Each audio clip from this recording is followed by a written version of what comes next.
Channel 5 பக்தி நேயர்களுக்கு மீனாட்சி சுப்பிரமணியனின் அன்பான வணக்கம். நான் அஸ்ட்ராலஜர், பக்தி சொற்பொழிவாளர். முக்தி தரும் பக்தி இந்த நிகழ்ச்சியில் இன்னைக்கு ஒரு அருமையான விஷயத்தை பற்றி பார்க்க போகிறோம். நிறைய பேர் நிறைய பூஜைகள் பண்ணுவாங்க, நிறைய ஸ்லோகங்கள் சொல்லுவாங்க, நிறைய தான தர்மங்கள் கூட பண்ணுவாங்க. இருந்தாலும் அவங்களிடத்துல இந்த லக்ஷ்மி கடாட்சம் அப்படிங்கிறது இருக்காது. இந்த லக்ஷ்மி கடாட்சம்னா என்ன? முதல்ல நம்மிடையே அந்த பணமானது தங்கி இருக்கணும்.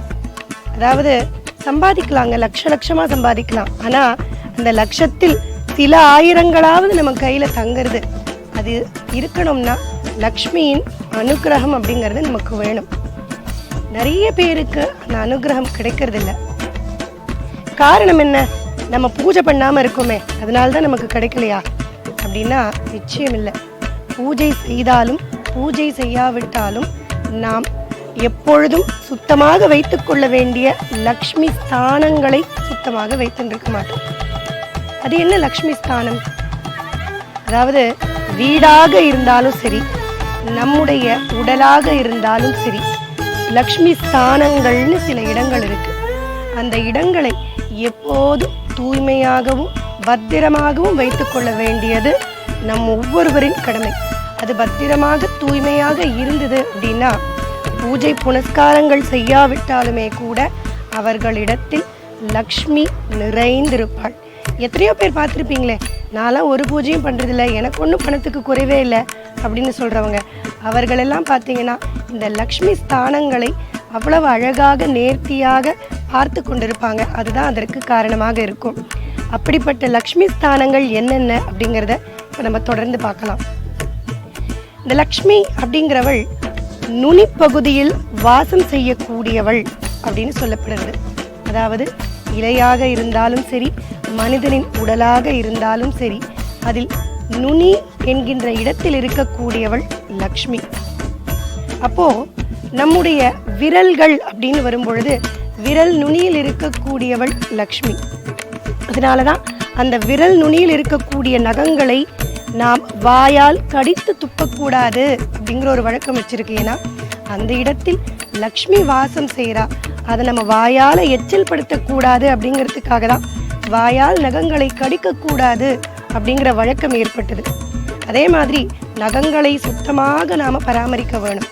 நகங்களை வெட்டினோம் அப்படின்னா ரொம்ப வெட்டக்கூடாது அப்படின்னு சொல்கிறதுக்கும் இதுதான் காரணமாக இருக்குது. அந்த இடத்தில் எந்த ஒரு பாதிப்பையும் ஏற்படுத்தக்கூடாது. நகம் வெட்டி சதை சிலது வந்தது அப்படின்னா அந்த நுனி பகுதியில் பாதிப்பு ஏற்படும். அந்த லக்ஷ்மி ஸ்தானமானது பாதிப்படையும். அப்படிங்கிறதுனால தான் நகம் வெட்டும் பொழுது வெட்டக்கூடாது அப்படிங்கிற ஒரு வழக்கத்தை நம்முடைய பெரியவர்கள் கொண்டு வந்திருக்காங்க. நகம் வளர்ப்பவர்கள் கூட அந்த நகத்தை தூய்மையாக வைத்து கொள்ளும் பொழுது அந்த லக்ஷ்மி ஸ்தானம் அப்படிங்கிறது அற்புதமாக இருக்கும். அடுத்து நம்முடைய உடலில் லக்ஷ்மி எங்கே வாசம் செய்கிறாள் அப்படின்னா நம்முடைய நுனி நாக்கில் வாசம் செய்கிறாள். பொதுவாக நாக்குனாலே சரஸ்வதியின் இருப்பிடம். அதில் நுனி நாக்கு அப்படிங்கிறது லக்ஷ்மியின் இருப்பிடம். இந்த லக்ஷ்மி இருக்கும் இடத்திலும் சரஸ்வதி இருக்கும் இடத்திலும் நாம் அழகான வார்த்தைகளை நம்ம பிரயோகப்படுத்தணும். அதனால தான் தேவையில்லாத வார்த்தைகளை நாம் உபயோகப்படுத்தக்கூடாது. அந்த மாதிரி உபயோகப்படுத்தும் நிலைமை வரும்பொழுது மௌனமாக இருந்துடணும் அப்படின்னு நம்ம வீட்டு பெரியவர்கள் நமக்கு சொல்லித்தர இதுதான் முக்கியமான காரணம்.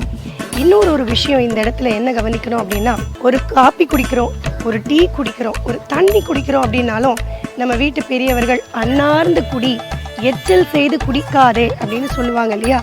அதற்கு காரணம் என்ன அப்படின்னா, சூடாக இருக்கக்கூடிய பொருளை நாம் எச்சல் செய்து அருந்தும் பொழுது அந்த நுனி நாக்கு அப்படிங்கிறது இந்த சூட்டினால் பாதிப்படைகிறது. அப்போ நுனி என்கின்ற இடம் பாதிப்படையும் பொழுது அந்த லக்ஷ்மி ஸ்தானமானது பாதிப்படையும். அதனால தான் நம்ம அன்னார்ந்து குடிக்கும் பொழுது நமக்கு அந்த நுனி பகுதியான நாக்கில் எந்த ஒரு பாதிப்பும் வராது. அப்படிங்கிறதுனால தான் இந்த வழக்கத்தை ஏற்படுத்தியிருக்காங்க. நம்ம முன்னோர்கள் சில விஷயம் சொல்கிறாங்க அப்படின்னா அதில் கண்டிப்பாக அர்த்தம் இருக்கும். இந்த சொல்லக்கூடிய இந்த 1-2 விஷயங்களில் இருக்கக்கூடிய அர்த்தங்களே உங்களுக்கு அது சான்றாக இருக்கும். நம்ம உடம்புல அடுத்த லக்ஷ்மி ஸ்தானம் எது அப்படின்னு பார்த்தோம்னா நம்முடைய சிரசு, அதாவது தலை. தெய்வங்கள் முதலில் சிரசை தான் ஆசீர்வாதம் செய்வார்கள். நம்முடைய தலை லக்ஷ்மி வாசம் செய்யக்கூடிய இடமாக இருக்குது.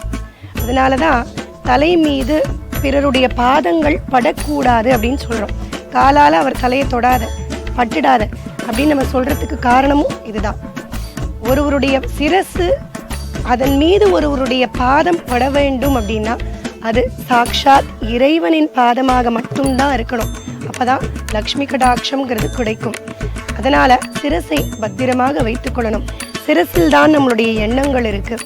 அதனால் எண்ணங்களை தூய்மையாக வைத்து கொள்ள வேண்டியதும் மிக மிக அவசியம். அதனால தான் தூங்கும்போது கூட நம்ம கையை தலைக்கு வைத்து தூங்கக்கூடாது அப்படின்னு பெரியவர்கள் சொல்கிறதுக்கு காரணம் இதுதான். ஏன்னா அந்த இடத்தில் லக்ஷ்மி வாசம் செய்கிறாள். அதனால் சிரசை பத்திரமாக வைத்து கொள்ளணும். தலையில் கொட்டாதே அப்படின்னு பெரியவர்கள் சொல்கிறாங்க இல்லையா? காரணம் என்ன? தலையின் உச்சி பகுதியில் லக்ஷ்மி வாசம் செய்யும் இடத்தில் ஒரு பாதிப்பை நாம் ஏற்படுத்தினால் அந்த லக்ஷ்மி ஸ்தானமானது பாதிப்படையும். அதனால் இந்த தலையில் கொட்டும் வழக்கம் கூடாது அப்படிங்கிறதுக்காக தான் தலையில் கொட்டாதே அப்படின்னு நம்ம வீட்டு பெரியவர்கள் நம்மை கண்டிக்கிறார்கள். இந்த லக்ஷ்மி ஸ்தானங்களை பத்திரமாக நம்ம பார்த்து கொள்ளணும். அதனால் தலை சொறிவது, தலையில் கொட்டுவது, நகங்களை கடிப்பது, இந்த மாதிரி செயல்களை எல்லாம் நாம் முற்றிலுமாக தவிர்க்க நம் உடலில் உள்ள லக்ஷ்மி ஸ்தானங்கள் எல்லாம் நல்ல முறையில் இயங்க ஆரம்பிக்கும். நம் உடலில் இருக்கக்கூடிய லக்ஷ்மி ஸ்தானங்கள் அப்படிங்கிறத நீங்கள் தெரிஞ்சுக்கிட்டீங்க. இதே மாதிரி நம்முடைய இல்லங்கள்லேயும் லக்ஷ்மி ஸ்தானம் அப்படிங்கிறது இருக்குது. பொதுவாக நம்ம என்ன பண்ணுவோம்? பூஜை அறையை நல்ல சுத்தபத்தமாக வச்சுப்போம். நல்லா தொடச்சி சந்தன குங்குமம் வச்சு நல்ல கமகமகமான்னு வச்சுப்போம். ஆனால் லக்ஷ்மி அங்கே தான் வாசம் செய்கிறான்னு நம்ம நினைப்பு. ஆனால் லக்ஷ்மி உண்மையாகவே எங்கே வாசம் செய்வாள் அப்படின்னா உங்களுடைய சமையல் அறையில் வாசம் செய்கிறாள். சமையல் அறையில் இருக்கக்கூடிய உப்பில் வாசம் செய்கிறாள் லக்ஷ்மி. அதனால் நம்மளுடைய சமையல் அறையில் குறிப்பாக உப்பு வைத்திருக்கக்கூடியது சில்வர் பாத்திரமாக இல்லாமல் ஜாடியாக இருக்க வேண்டும், இல்லை மண்பாண்டமாக இருக்க வேண்டும். இருந்ததுன்னா அந்த லக்ஷ்மி ஸ்தானம் உயிரோட்டத்தோடு இருக்குது அப்படின்னு அர்த்தம். அதே மாதிரி அந்த உப்பு அப்படிங்கிறத கடைசி வரைக்கும் உபயோகப்படுத்திட்டு தீர்ந்த பிறகு தான் வாங்குவது அப்படிங்கிறத நம்ம கண்டிப்பாக செய்யக்கூடாது. கொஞ்சம் மீதம் இருக்கும் பொழுதே அதை வாங்க வேண்டும் அப்படிங்கிறது வழக்கத்தில் வச்சுக்கோங்க. குறிப்பாக இந்த உப்பு என்கின்றத வெள்ளிக்கிழமையில் வாங்கி அதை கை நிறைய எடுத்து அந்த உப்பு ஜாடியில் நிரப்பினால் அந்த லக்ஷ்மி ஸ்தானம் உயிரோட்டமாக இருக்கும். அதனால் இல்லம்னு எடுத்தீங்கன்னா உங்களுடைய சமையல் அறையில் இருக்கக்கூடிய அந்த உப்பில் லக்ஷ்மி வாசம் செய்கிறாள். நம்முடைய உடம்பு அப்படின்னு எடுத்தீங்கன்னா நுனி பகுதியிலெல்லாம் லக்ஷ்மி வாசம் செய்கிறாள். இன்னும் சொல்லப்போனால் பழங்கள் இதிலெல்லாம் கூட லக்ஷ்மி நுனி பகுதியில் வாசம் செய்கிறாள். அதனால் பழமாக இருந்தாலும் காயாக இருந்தாலும் நாம் அந்த நுனி பகுதியை விட்டு அடிப்பகுதியை முதலில் வெட்டிவிட்டு அதன் பிறகுதான் காய்கறிகள் பழமாக இருந்தாலும் அதை நாம் நறுக்கி சமையலுக்கு பயன்படுத்தணும். அதனால் பூஜை புனஸ்காரங்கள் மந்திரங்கள் இதெல்லாம் செய்யறதோடு சேர்த்து யாரொருவர் இந்த லக்ஷ்மி ஸ்தானங்களையும் அழகாக பாதுகாப்பாக பார்த்து கொள்கிறார்களோ அவர்களுக்கு நிச்சயம் லக்ஷ்மி கடாட்சம் பரிபூர்ணமாக வந்து சேரும். இந்த பணப்பற்றாக்குறை அப்படிங்கிறது நிச்சயம் அவர்களிடத்தில் இருக்காது. இந்த தகவல் நிச்சயம் அனைவருக்கும் பயனுள்ளதாக இருக்கும். மீண்டும் அடுத்த பதிவில் உங்களை சந்திக்கிறேன். நன்றி, வணக்கம், ராம் ராம்.